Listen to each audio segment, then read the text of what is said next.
Greetings, Minecrafters, and welcome to another exciting Minecraft discussion on this glorious day. Where I am in Vermont, the sun is shining, which is not all that frequent, actually. And it's officially summer here, and the birds are just playing this incredible symphony. I'm just so super excited. So, anyway, my name is Kimberly Quinn, and with me is little Giovanni. He's actually right next to me, hanging out, ready to take a snooze. And what we'd like to talk about today is uh, flow and the genius of routine. And my shout out today goes to Greg McCowan. I've got several books laying around that I'm partway in, probably due to my wiring with being a card carrying fast mind club member. No closure with any of it, but I kind of like, especially in the summer, because it's my schedule a little looser. I really love to just kind of dip into books where I want to. I'm not really a cover to cover type person, unless it's like the Harry Potter series. It's totally different. You're page burning your way all the way through to the end, like on the edge. These are more, feed your soul kind of readings that just give you, some people call them nuggets, or I don't know, but these aha moments, just feeding the spirit. But I like when you can just dip in and read a chapter and be like, whoa, wow. So I've got a bunch of those books open. So anyway, today we're going to talk about the genius of routine. Oh, wait a minute, though. I feel like I want to share something. I do. I was reading when I was doing my early morning posts on the gram. I found a quote by Ernest Hemingway that says there is no friend as loyal as a book. I love that. There is no friend as loyal as a book. And I know that during the academic year, I'm pretty much immersed in, all things cognitive psychology. And thankfully, because I love what I do, and I have a really good deal at Champlain College, that's for sure, with wonderful people. I can read all this positive psychology stuff, which is what I would do anyway, and it kind of doubles for counting for work, because I feed it right into my classes, and I feed it right into the workshops that I facilitate in clubs for students and also their parents and things like that. And so, but in the summer, I would say, in the summer, there's more flexibility to kind of branch out and try and sort of try some new stuff that I can use as well. So I'm super excited to talk about flow, which comes from the work of Mihaly Csikszentmihalyi. Again, we're giving Greg McCowan a shout for Essentialism, his book on essentialism, the disciplined pursuit of less. I love this guy. And Mihaly I've been using for years. So anyway, Greg starts out with a quote by W.H. Auden, and it says, routine in an intelligent man is a sign of ambition. And interestingly, Greg brings up, I'm going to read you a little bit in just a sec, brings up from his chapter on flow, the genius of routine, brings up Michael Phelps. And before even reading this book, I was already using Michael Phelps in my Minecraft class, two little short clips. I typically show really short things, 3 to 5 minutes. The longest is usually 10, but that's what we can discuss and whatever. But you listen to Michael Phelps being interviewed by his coach, and not interviewed by his coach, sitting next to his coach in an interview, talking about this incredible routine, this mental rehearsal that he does. And I forget if Greg goes into this or not, but I also show one that's similar with Michael Jordan, does the same thing, different sport, just rehearses, rehearses, rehearses. So when the swim meet or the basketball game comes, the brain does not have to exert all this effort, because it has become, this, automatic, thought system, memory actually, which resides in the basal ganglia, someplace that's different from where non-automatic memory resides. But anyway, so Greg starts out saying, for years before the Olympic swimmer Michael Phelps won the gold at the 2008 Beijing Olympics, he followed the same routine at every race. He arrived 2 hours early. He stretched and loosened up according to a precise pattern: 800 mixer, 50 freestyle, 600 kicking with kickboard, 400 pulling a buoy, and more. After the warm up, he would dry off, put in his earphones, and sit, never lie down on the massage table. From that point, he and his coach, Bob Bowman, wouldn't speak a word to each other until after the race was over. So if you go, like I said, I was already onto this thing with Michael Phelps. This just validates and just like is like a review for me that just makes it all that more, deep and meaningful. If you look this up on Google, Michael Phelps routine, there's at least the one I saw is maybe five, max 5 minutes. I think more like three. And they're sitting outside a pool at some kind of nice place. I think the beach is in the background. And his coach is kind of having Michael, or the narrator is asking the coach and Michael to talk about this. And Michael gives details about, and he talks about it like a reel. I don't mean Instagram reel, but of course that phrase came from, movie reel. So that's, I think, what he means. He has like this little mental videotape, and then he plays it over and over and over in his head. So Greg continues. He says, at 45 minutes before the race, he would put on his race suit. At 30 minutes, he would get into the warm up pool and do 600 to 800 meters. With 10 minutes to go, he'd walk to the ready room. He would find a seat alone, never next to anyone. He liked to keep the seats on both sides of him clear for his things, goggles on one side and his towel on the other. When his race was called, he would walk to the blocks. There he would do what he always did, 2 stretches, first a straight leg stretch and then with a bent knee, left leg first every time. Then the first earbud would come out. When his name was called, he would take out the left earbud. He would step up to the block, always from the left side. He would dry the block every time. Then he would stand and flap his arms in such a way that his hands hit his back. So, you might think, "Ooh, that sounds so OCD." No, and I'm actually thinking of one baseball player now, that maybe could question that Nomar on the Red Sox a long time ago, and I don't know this. I don't know if he has that diagnosis. I know he did a lot of the same kind of touching things 3 times in the bat and knocking, hitting the bat so many times and all that, and touching his hat maybe. And I don't know, but I would separate these 2 things because and maybe that's not true about him. I don't know. Just on the outside looking in with the routine, maybe, but maybe not. And so, with this routine, it's different because this is an intentional visual, routine that's meant with the intention of becoming so automatic that when the actual swim meet came, that it would be, just happen, which means it takes less effort for the brain when the time comes to shine. It's just so automatic that the brain then has that cognitive reserve or cognitive juice left to do something else. So Michael talks about this, about, it's his routine. It's just routine. And he says, he's had it his whole life and he doesn't intend to change it. And he says it's like watching a videotape. And obviously Greg says that, there's no actual tape, of course. The tape was a visualization of the perfect race. In exquisite detail and slow motion, Phelps would visualize every moment from his starting position on top of the blocks through each stroke until he emerged from the pool victorious with water dripping off his face. So again, if you Google the Michael Jordan one too, Michael Jordan talks it's so similarly to this, only it's just a different sport. Rehearses, practice, rehearse each informal practice as if it were a game, so when the game comes, it's I don't know what other way to say it, but it's kind of like old hat. And then you're on, automatic mode, not autopilot in a bad way, like losing life minutes. That's a different that's just like a slacky, lazy way to not be engaged in our lives. That's not what I'm talking about at all. This is an automaticity that has been rehearsed and visualized for optimal performance, and that's what we're talking about here. So in describing Michael Phelps' routine, Greg, says this wasn't like, an occasional thing here or there just before a race. It was every single day. Michael did this visualization routine when he woke up and before he went to bed, every single day for years. And it got to the point where his coach Bob Bowman would just barely have to whisper, to Michael, get the videotape ready before a race.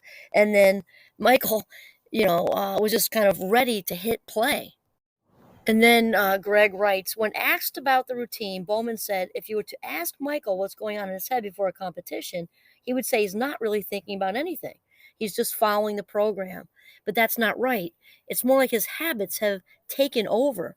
When the race arrives, he's more than halfway through his plan. He's been victorious at every step. All the stretches went like he planned. The warm-up laps were just like he visualized. His headphones are playing exactly what he expected. The actual race is just another step in a pattern that started earlier that day and has been nothing but victories. Winning is a natural extension. I just absolutely love this. And from a cognitive, psychological perspective, this is just genius because this is, we've talked about, I was just talking about this yesterday, actually. Oh, I know where. We were recording some podcasts and talking about, the whole purpose of Minecraft and being, how we can often feel in general in life, like the brain takes off on its own like a runaway train, and then learning to become the boss of your brain, which Michael Phelps has apparently mastered. Thoughts come first, feelings second, actions and behaviors first. Learning to sort of lasso that runaway train and get control is teaching somebody to learn how to the engineer teaching the engineer not only to to steer the train and navigate the tracks, but also to know the engine, to learn the engine. And this is what's happened here is making a routine so automatic that it shifts into the part of the brain called the basal ganglia. It's a part of the brain, I'm sure most of you have heard the term just like riding a bike. Okay, that's because, you're probably more than likely most people were young, maybe 4 or 5 or maybe earlier even, but in that range, little kid. And because for most people it was so long ago, you don't really probably have a lot of memory as to, the step by step of that. You might remember a nice memory after you got you were a little wobbly and then somebody gave you a push down a really like a small gentle gradient and gave you a little boost and then you might have taken a tumble off to the side in the grass something, but you probably don't remember the play by play. And if you haven't been on a bike in 5 years or 10 years or more, if somebody's, you went on a weekend away with somebody you haven't seen in forever and they rented bikes, like you're on Martha's Vineyard. I'm on the East Coast, that's what I'm thinking. Martha's Vineyard and beautiful bike trails by the ocean and everything. You could, if you haven't ridden a bike in 10 years, you could easily get back on it and do it. And that's because it's become part of your implicit memory, which means unconscious, there as opposed to explicit, which is conscious, and kind of retrieving those autobiographical details of this and that and learning the presidents in third grade or whatever. Implicit memory means it's in the vault. And Michael Phelps and his coach have very strategically, very intentionally worked all of that routine, over from being explicit or conscious to implicit and unconscious. So when it's time for the race, Michael just goes with it and has freed up all of that mental energy to just do other things. It becomes, in a sense, obviously, we don't want to say Olympians effortless, but mentally wise, though, yes, largely so. And then Greg continues, as we all know, Phelps won the record 8 gold medals at the 2008 Beijing Olympics. When visiting Beijing years after Phelps' breathtaking accomplishment, I couldn't help but think about how Phelps and other Olympians make all these feats of amazing athleticism seem so effortless. Of course, Olympic athletes arguably practice longer and train harder than any other athletes in the world. But when they get in that pool or on that track or onto that rink, they make it look positively easy. It's more than just a natural extension of their training, it's a testament to the genius of the right routine. And it's important also to inject, because this is where it comes from, right? Or the person, no, he didn't create it, but discovered it. Mihaly Csikszentmihalyi, also good friends with Marty Seligman, as far as I know. They look like they got along pretty well. I don't know. Another one who's a pioneer in all things positive psychology. Actually, Marty Seligman, Dr. Martin Seligman was considered the father of positive psychology. And then Mihaly came along with his cognitive flow theory, which I actually used for one of the two theories of my dissertation. Love this guy. So the whole idea of flow, and this can be with any of us. You don't have to be a famous athlete or Mozart or you know, the Beatles or something, you get in the flow zone. The flow is an altered state of consciousness, not by chemicals or anything like that. It's authentic and it's joy filled and it's the ultimate form of mindfulness when we are locked into the present moment and doing something just for the sake of doing it. It's not about paychecks, it's not about for anything external. We are locked into it. There might be a paycheck attached, but that's not our motive. I watch leaving issues aside, like when I watch the old Jackson 5 tapes because I love their music. You watch young Michael at like, 7, 8, 9, 10 years old flying around that stage. Even though they got paid, he's not thinking about that. He's flying around the stage, just a natural.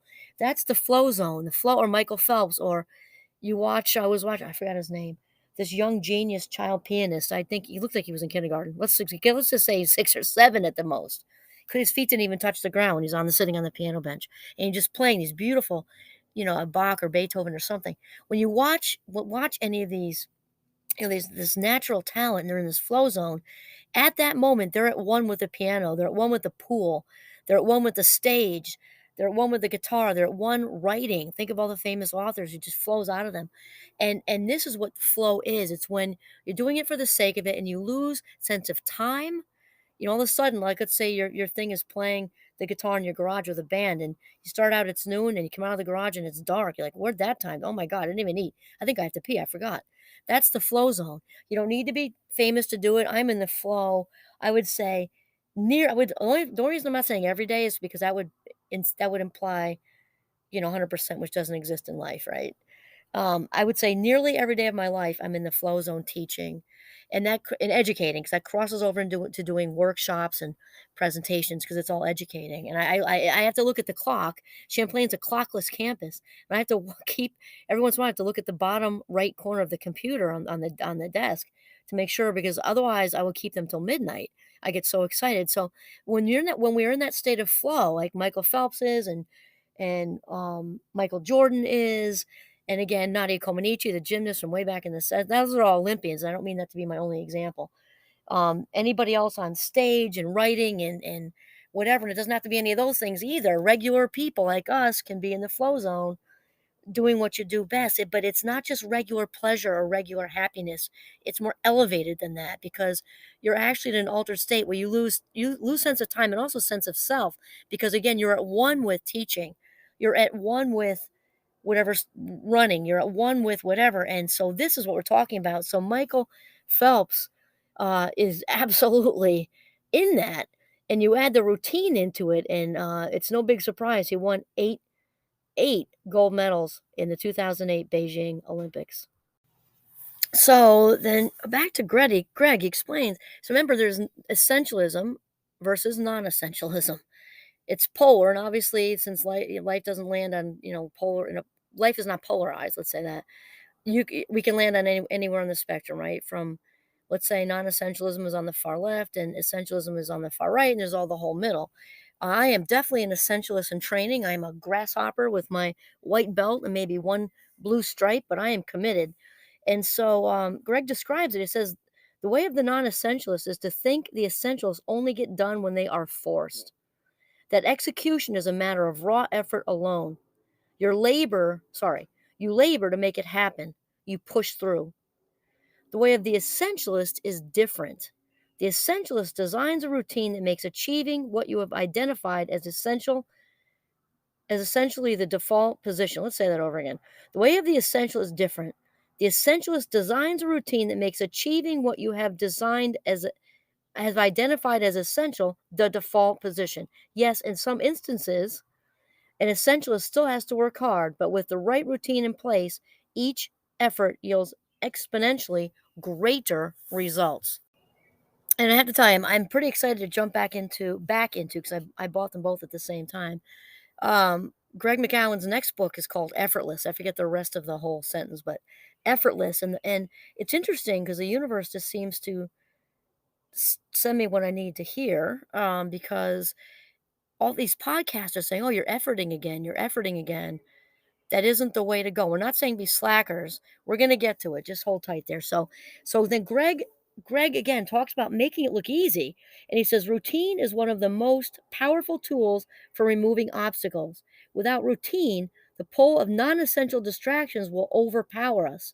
But if we create a routine that enshrines the essentials, we will begin to execute them on autopilot. This is what we're talking about.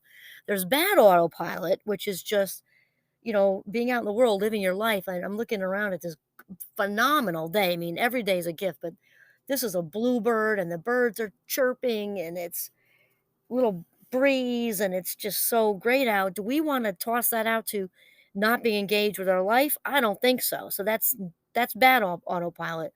This really, the word should be flow rather than autopilot. But and routine, flow in a good routine. So he continues to talk about, he says, instead of our consciously pursuing the essential, it will happen out of our having to think about it.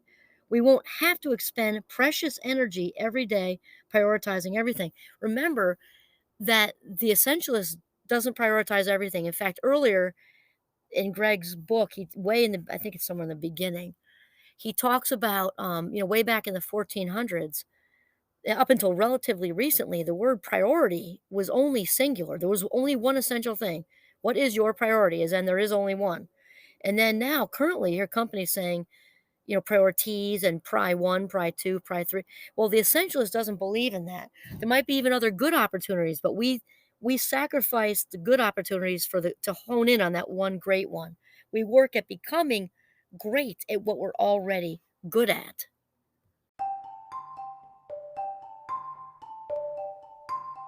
So, Greg has it right here. It's a great way for us to sign off. I just loved having this whole conversation. It's just so good. I'm loving this book. I can't wait to jump back into his next one. I kind of dabbled a bit because I was kind of curious. But then I kind of, the group I'm in with the masterminds, they're super fans of both of these, but I wanted to do first things first, and I believe this is the first one. So Greg says, we must simply expend a small amount of initial energy to create the routine, and that all that is left to do is follow it. Awesome. So again, big shout out to Greg McKeown. His book is Essentialism, The Disciplined Pursuit of Less. This is Kimberly Quinn signing off on this Bluebird Day from the beautiful Northern Vermont. Have a mindful day.